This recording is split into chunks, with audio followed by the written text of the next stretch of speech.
শুরু করছি আজকের গল্প কুনাল মণ্ডলের লেখা নরখাদকের জঙ্গলে।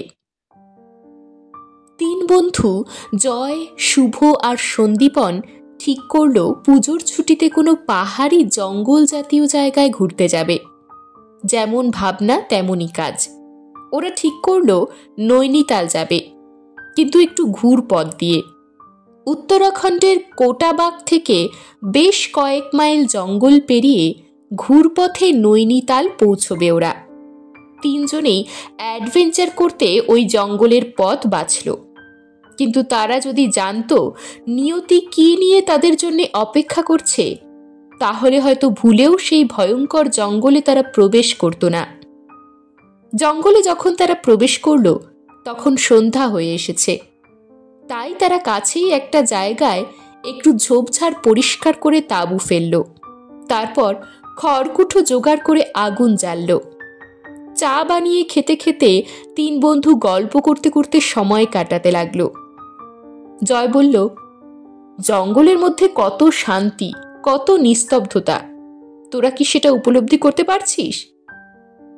শুভ বলল, শহরের কোলাহল থেকে শতগুণে ভালো। মনে হচ্ছে যেন এইখানেই থেকে যাই সারা জীবনের জন্যে। সন্দীপন বলল, মনে হচ্ছে এইখানেই থেকে যেতে হবে আমাদের, আর নৈনিতাল যাওয়া হবে না। জয় আর শুভ বলল, এ কথা কেন বলছিস তুই? সন্দীপন বলল, ভুল করে ম্যাপটা বাড়িতেই ফেলে এসেছি। জয় রেগে গিয়ে বলল, তোকে দিয়ে কোনো কাজ ঠিক করে হয় না কোনোদিন। এবার ম্যাপ ছাড়া এই অচেনা পাহাড়ি জঙ্গলে পথ পেরিয়ে কি করে নৈনিতাল যাব আমরা? তখন শুভ জয়কে বলল, শান্ত হও বন্ধু, চিৎকার চেঁচামেচি রাগ করে কিছুই হবে না। ম্যাপ নেই তো কি হয়েছে, মোবাইলে গুগল ম্যাপ তো আছে, ব্যাস আর কি চাই বন্ধু। তখন তিনজনেই পকেট থেকে মোবাইল বার করলো, কিন্তু মোবাইল দেখে তিনজনেরই চক্ষু চড়ক গাছ। মোবাইলে কোনো টাওয়ার নেই। এই দেখে তিনজনেরই মুখে দুশ্চিন্তার ছায়া পড়ে গেল যেন। তারা একটু অন্যমনস্ক হয়ে পড়েছিল।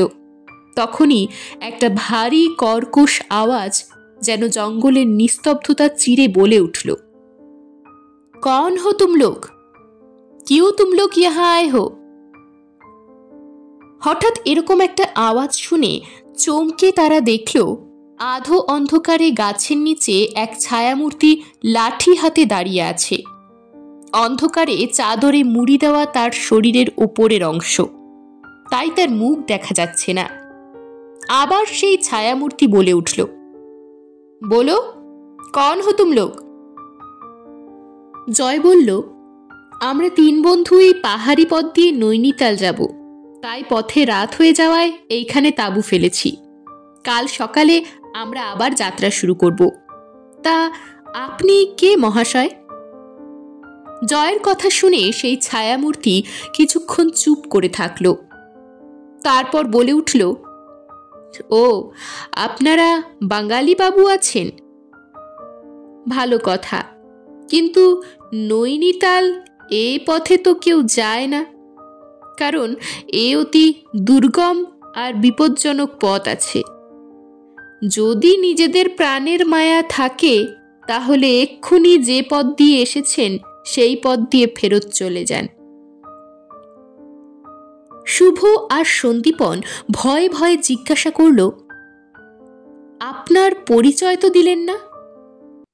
ছায়ামূর্তি এবার তাদের দিকে একটু এগিয়ে এসে বলল, আমার নাম রামনিহাল সিং। আমি এই জঙ্গলেই থাকি। একটু দূরে আমার একটা কুটির আছে। আপনাদের দেখে ভদ্র ঘরের সন্তান বলে মনে হচ্ছে।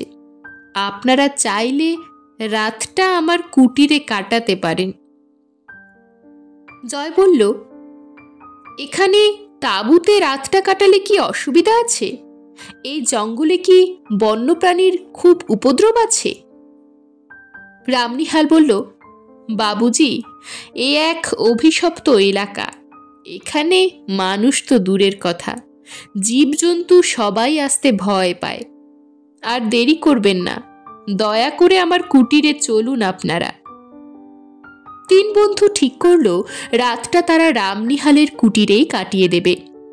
একটা রাতের তো ব্যাপার, আর তারা একসাথে থাকলে কেউ তাদের অনিষ্ট করতে পারবে না। তাই তারা তাঁবু গুটিয়ে রামনিহালের ছোট্ট কুটিরে গিয়ে আশ্রয় নিল। রামনিহালের চেহারাটা ভয়ঙ্কর হলেও লোকটার মনটা খুব ভালো। বৃদ্ধ তাদের নিজের হাতে তৈরি করে মোটা মোটা রুটি আর উরুৎকা ডাল, যাকে আমরা অরহর ডাল বলি, তা রান্না করে রাতে খাওয়ালো। সামান্য ডাল রুটিও তারা সবাই মিলে খুব তৃপ্তি করে খেল। খাওয়া দাওয়ার পর জয় প্রথম কথাটা তুলল। তা রামনিহাল, তুমি যে বলেছিলে এটা একটা অভিশপ্ত এলাকা, ব্যাপারটা তাহলে একটু খুলে বলো না। রামনিহাল গম্ভীর মুখে তিনজনের দিকে তাকালো, তারপর বলল, শুনতে চান যখন তখন খুলে বলছি, কিন্তু বাবুরা আবার ভয় পাবেন না তো? শুভ আর সন্দীপন কথাটা শুনে কিছু একটা বলতে যাচ্ছিল, কিন্তু জয় ইশারা করে তাদের চুপ থাকতে বলল। জয় বলল, তুমি তোমার গল্প শুরু করতে পারো, আমাদের বুকে কোনো ভয় নেই। কথাটা শুনে রামনিহাল একটু মুচকি বাঁকা হাসি হাসল, তারপর নিজের গল্প শুরু করল। বহু বছর আগের কথা। তখন এই পাহাড়ি এলাকায় একটা গ্রাম ছিল, যেটা শহরের জাঁকজমক থেকে অনেক দূরে ছিল। গ্রামের লোকেরা নিজেদের লোকেদের নিয়ে এখানে সুখে শান্তিতে বসবাস করত। তারা দেশের সরকারের কোনো সাহায্য বা সুযোগ সুবিধা নিত না।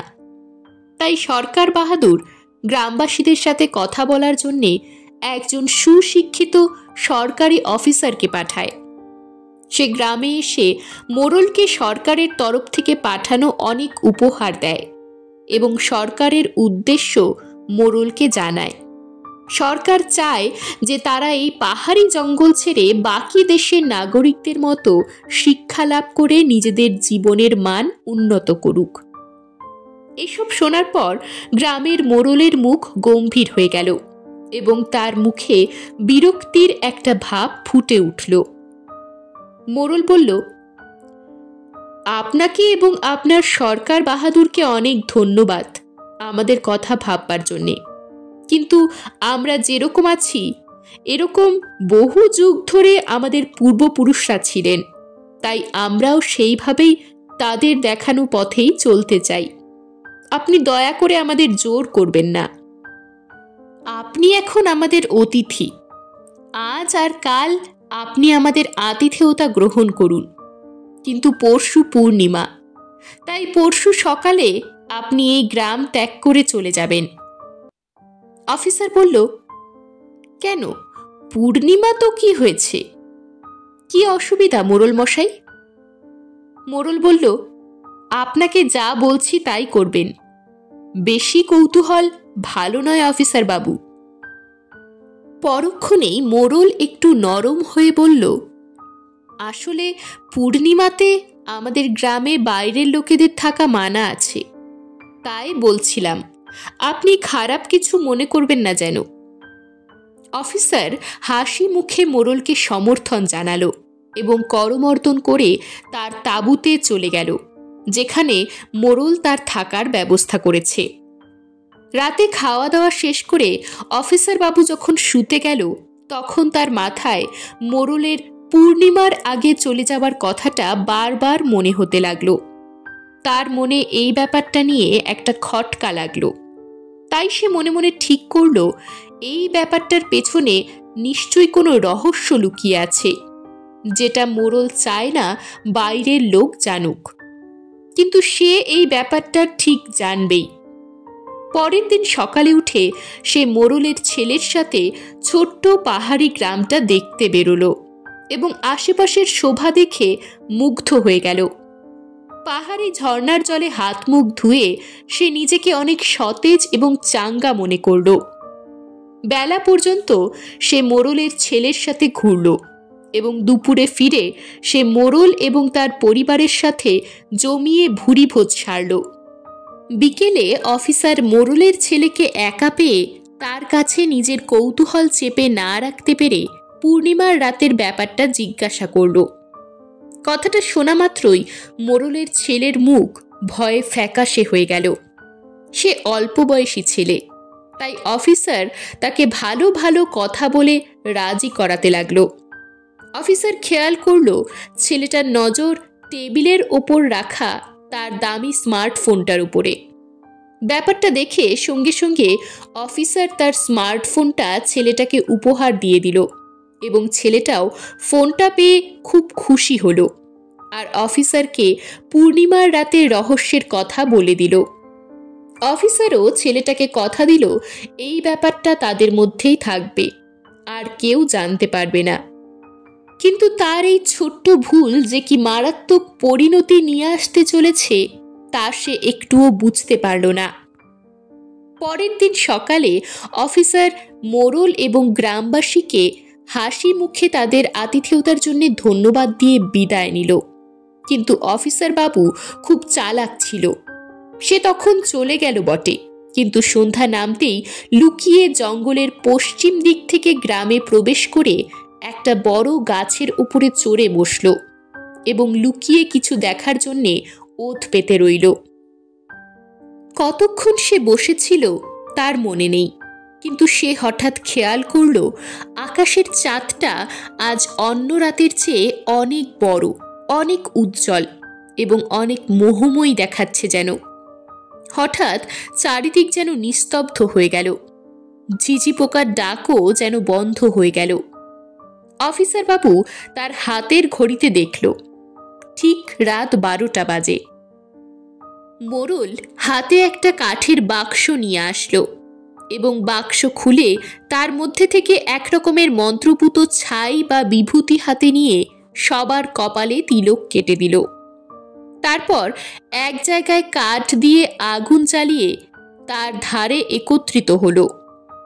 মোরল একটা মশাল হাতে নিয়ে বলল, তোমরা সবাই জানো আজকের দিনটা আমাদের কাছে কতটা গুরুত্বপূর্ণ। প্রত্যেক বছরে এই দিনটাতে আমরা আমাদের পূর্বপুরুষদের থেকে পাওয়া এই অসাধারণ শক্তিটার প্রদর্শন করতে পারি, আর এই শক্তিটাই আমাদের পৃথিবীর বাকি মানুষদের থেকে আলাদা এবং শক্তিশালী করে রেখেছে। এই ব্যাপারটা অনন্তকাল ধরে আমাদের গোপন রাখতে হবে, আর যে এই ব্যাপারটা জেনে যাবে তার একটাই পরিণতি, মৃত্যু। এই কথা বলে মোরল একটি মন্ত্র আওড়াতে লাগলো। কিছুক্ষণ পর গ্রামের বাকিরাও ওই মন্ত্রোচ্চারণে যোগ দিল। তারা সবাই মিলে 2 হাত ওপরে তুলে চাঁদের দিকে তাকিয়ে অনেকক্ষণ ধরে জোরে জোরে ওই মন্ত্র আওড়াতে লাগলো। আর তারপর যা হলো তা দেখে অফিসারের শিরদাঁড়া দিয়ে একটা ঠান্ডা স্রোত নেমে গেল। সারা দেহ যেন ভয় থরথর করে কাঁপতে লাগলো। এই বলে রামনিহাল সিং হঠাৎ চুপ করে গেল। কিন্তু 3 জন এই গল্প শুনতে শুনতে এতটাই উত্তেজিত হয়ে পড়েছিল যে রামনিহালকে তারা সমস্বরে জিজ্ঞাসা করল, তারপর কি হলো রামনিহাল? তুমি চুপ করে গেলে কেন? বলো, তারপর কি হলো? রামনিহাল বলল, এরপর অফিসার বাবু কাঁপতে কাঁপতে দেখল প্রথমে মোরল একজন মানুষ থেকে ধীরে ধীরে নেকড়ে মানবে পরিণত হয়ে গেল এবং একটা তীব্র ও অমানুষিক গর্জন করে উঠল।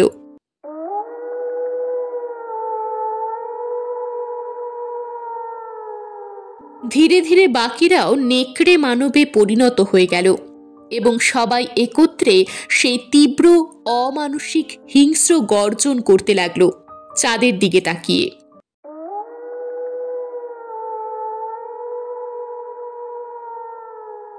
এই সব দৃশ্য নিজের চোখে দেখে অফিসার বাবু আর নিজেকে সামলাতে পারল না। সে একটা তীব্র আর্তনাদ করে গাছ থেকে পড়ে গেল নিচে। নিচে পড়তেই সবার দৃষ্টি অফিসারের ওপর গিয়ে পড়ল। অফিসারকে দেখেই নেকড়েরূপী মোরলের চোখ দপ করে আগুনের মতো জ্বলে উঠল। একটা বিকট গর্জন করে মোরল বলে উঠল, তুমি খুব বড় ভুল করলে অফিসার বাবু। তোমাকে আমরা ভালো মানুষ মনে করে আমাদের গ্রামে আশ্রয় দিয়েছিলাম, তোমাকে অতিথির সম্মান দিয়েছিলাম। সেই তোমার কিনা এত কৌতূহল যে আমাদের গ্রামের গোপন ব্যাপার তুমি সরকার বাহাদুরের কাছে ফাঁস করে দিতে। কিন্তু সেই ইচ্ছা তোমার আর পূর্ণ হবে না, কারণ এবার তোমার মৃত্যু হবে আমার হাতে। তোমার রক্ত পান করে আমরা আজ উৎসব পালন করব। অফিসার বলল, দয়া করুন মোড়ল মশাই, আমার খুব বড় ভুল হয়ে গেছে, দয়া করে আমাকে ছেড়ে দিন। আমি কথা দিচ্ছি, আমি এখানে যা দেখলাম তা কাউকে কিছু বলবো না। মোড়ল কিছুক্ষণ রাগে জ্বলন্ত চোখে অফিসারের দিকে চেয়ে থাকলো। তারপর বলল, শোন অফিসার, তোকে আমি প্রাণে মারব না, কিন্তু এবার থেকে তুই হবি আমাদের দলের একটা লোক।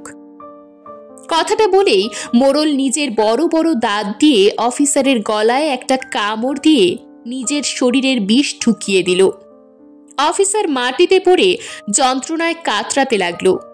তখন মোড়ল আবার তার বাক্স থেকে সেই মন্ত্রপুত ছাই অফিসারের শরীরে লাগিয়ে দিল এবং আগের মতো সবাই সমস্বরে চাঁদের দিকে হাত তুলে তীব্র গর্জন করতে থাকলো। কিছুক্ষণ পরেই ঘটল আরেক আশ্চর্য ঘটনা। অফিসার বাবুও কোনো এক অদ্ভুত মন্ত্র বলে মানুষরূপী নেকড়ে বাঘে পরিণত হলো এবং গর্জন করে নিজের উল্লাস জানালো সবাইকে। কিন্তু তারপরই ঘটল আরেক বিপর্যয়। অফিসার নেকড়ে মানবে পরিণত হবার পর যখন সবাই একত্রে গর্জন করছিল, তখন সবাই তাদের পায়ের তলায় তীব্র কম্পন অনুভব করল। তারা বুঝতে পারল ভূমিকম্প হচ্ছে, কিন্তু সেই কম্পনের তীব্রতা এতটাই বেশি ছিল যে পাহাড় থেকে বড় বড় পাথরের চাই ক্ষণিকের মধ্যে এসে সমস্ত গ্রামবাসীকে চাপা দিয়ে সেই রাতেই মেরে ফেলল। এই বলে বৃদ্ধ রামনিহাল একটা দীর্ঘ নিঃশ্বাস ফেলে নিজের গল্প শেষ করল। গল্পটা শুনে শুভ আর সন্দীপন দুজনেই ভয়ে ভয়ে একে অপরের দিকে তাকালো। কিন্তু জয় নিজের কৌতূহল চেপে না রাখতে পেরে বৃদ্ধকে জিজ্ঞাসা করল, আচ্ছা রামনিহাল, তুমি এই গল্প জানলে কি করে? আর এই পরিত্যক্ত গ্রামে তুমি একা থাকোই বা কি করে? কথাটা শোনা মাত্রই রামনিহালের ঠোঁটের কোণে একটা হাসি দেখা গেল। সে বলল, বাবুরা, আমি হলাম সেই অফিসার। তখনই তার চোখটা দপ করে আগুনের মতো জ্বলে উঠল, আর তারপর সে নিমেষের মধ্যেই একটা নেকড়ে মানবে পরিণত হয়ে একটা তীব্র গর্জন করে উঠল। তিন বন্ধু ভয়ে কাঁপতে লাগলো আর বাঁচাও বাঁচাও বলে আর্তনাদ করতে লাগলো। নেকড়ে মানব রামনিহাল তাদের উপর গর্জন করে ঝাঁপিয়ে পড়ল এবং তিনজনকে নিজের হাতের ধারালো নখ দিয়ে ফালা ফালা করে ছিঁড়ে ফেলে সেই রাতের মতো নিজের রক্ত পিপাসা মেটালো। এরকমই আরও সব গল্প পেতে চ্যানেলটিকে সাবস্ক্রাইব করে দেবেন, আর গল্পটি যদি ভালো লেগে থাকে তাহলে লাইক, শেয়ার আর কমেন্ট করে দেবেন।